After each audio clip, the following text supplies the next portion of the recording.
Discretion is advised. Mama Black. This program contains language and sequences some viewers may find disturbing. Right!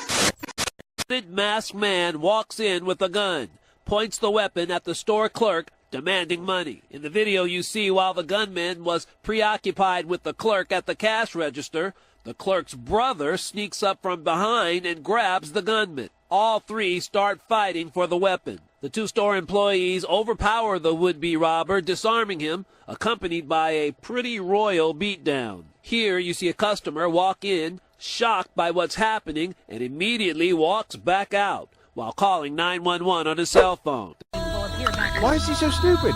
Why is he so stupid? I ask myself that every day. Breaking news, nigga. Some breaking news. Facts don't care about your feelings. There's something wrong with the black man's mind. There's something wrong with his mind. Two would-be robbers walked into the Dixie Gun and Pawn that's in Mapleton. About 11 in the morning, they confronted the owner and employee and two customers. Investigators say what happened next is a clear case of self-defense. 11 Alive's Duffy Dixon has the story. You can see one of the bullet holes in what detectives describe as a gun battle as two armed men came in and weren't aware that the owner had a gun of his own. Jimmy Groover returned to the Dixie Gun and Pawn Monday night and showed detectives and family members how he pulled the gun off his hip to defend his life after the two would-be robbers threatened to shoot him. Get down on the floor, I'll kill you. He shot at me. I didn't have any other choice. I hated it happened. Detectives say the suspects fired first and Groover shot back, killing one suspect and sending the other running. I've been doing this 30 years. Anything like this never happened. I never wanted this to happen. But I want to go home at night too. In fact, this gun and pawn shop has been burglarized around 20 times. Groover has added security cameras, bars on the windows, and keeps all guns in safes at night. But this was broad daylight, and friends and family call it tragic for everyone. When they tell you they're going to kill you, that's what they told him, man. Come in with two guns, tell you they're going to kill you. And he's got grandbabies and family, you know, and you got to have some compassion. I know this man all my life. Fine fella. Even hours after the shooting, for Groover, words were hard to come by. I hate it. I really do. I hate it. I hate it bad. Detectives tell us it is unlikely that the owner of this shop will be charged. Of course, if they find that suspect who ran away, that's a different story. Back to you. For not investing in our communities. But today we're calling on the community. We have a young man with an assault rifle that shoots and kills multiple people. They are to be held accountable just as well.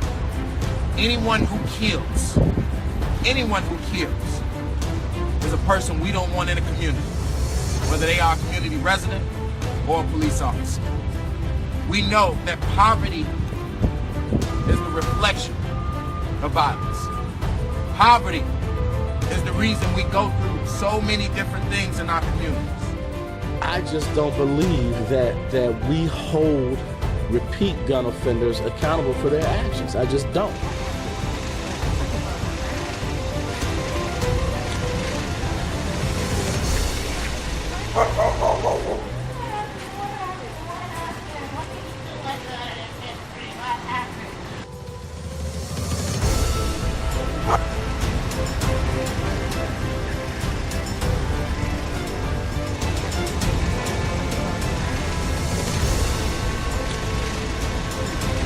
And thanks for joining us here on this night. I'm Rob Desir. We have breaking news from Chesterfield where police are searching for the robber who struck a convenience store that was the scene of a bizarre crime 4 years ago. Melissa Hippolyte is live to tell us what's going on. Melissa.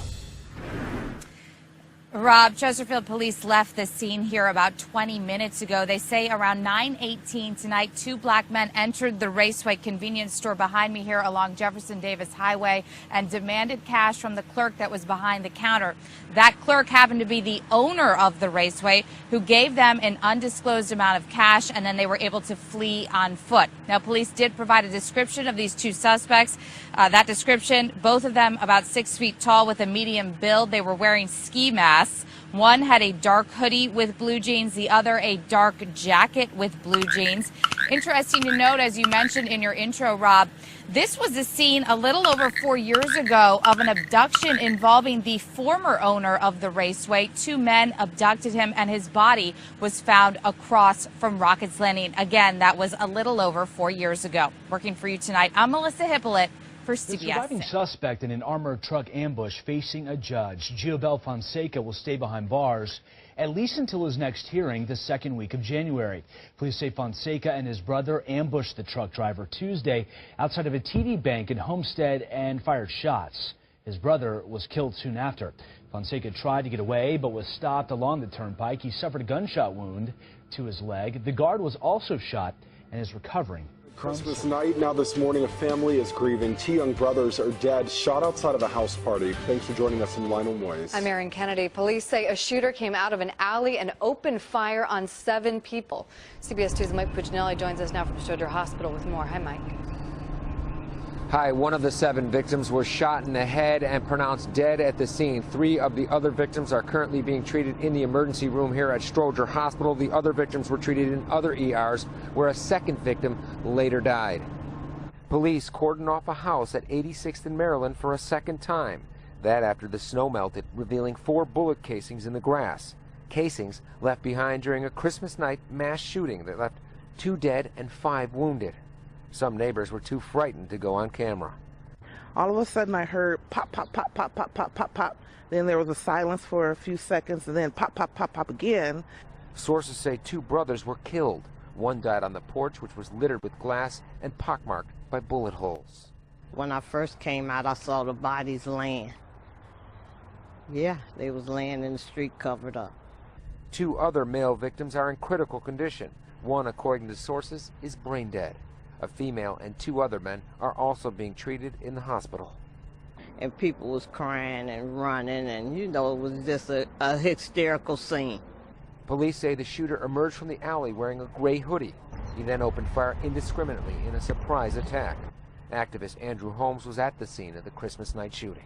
Hopefully the cameras that own these buildings right here, they should be working, because this is a business area, and hopefully that the cameras that are pointing east of here and the camera that is pointing in the alley can give the Chicago Police Department some images of the perpetrator.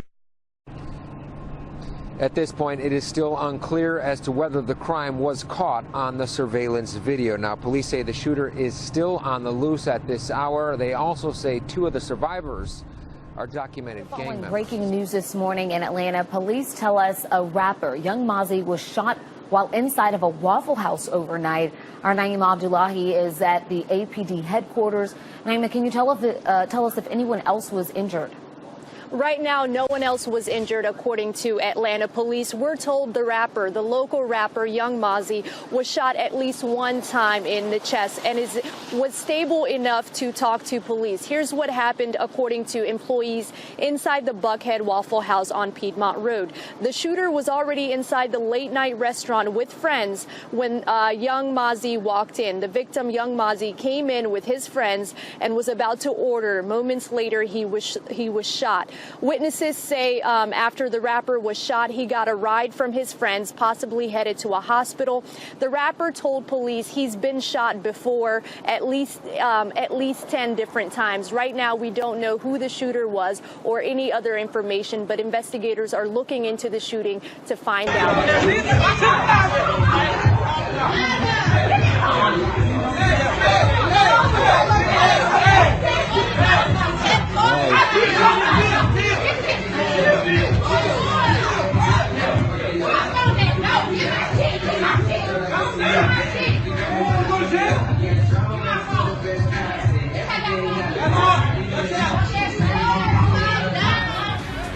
We have a news alert now out of Coral Springs. You're looking at live pictures from 7 Sky Force over a bad accident. We're told this happened at around 10:30 this morning.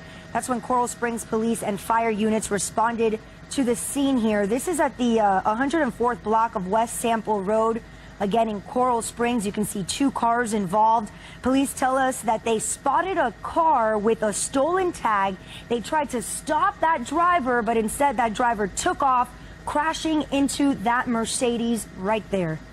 Yeah, the Mercedes was traveling northbound in the intersection. We understand that 2 people were also taken to the hospital from that Mercedes, an adult female who was taken to Broward Health North in critical condition, and a juvenile male to Broward Health Medical. We're not sure of the condition at this point, but we can also tell you that all 4 suspects in the suspected vehicle were transported in critical condition to Broward Health North. Obviously, a developing story, a lot of details still coming in, and we'll have them for you as we get them.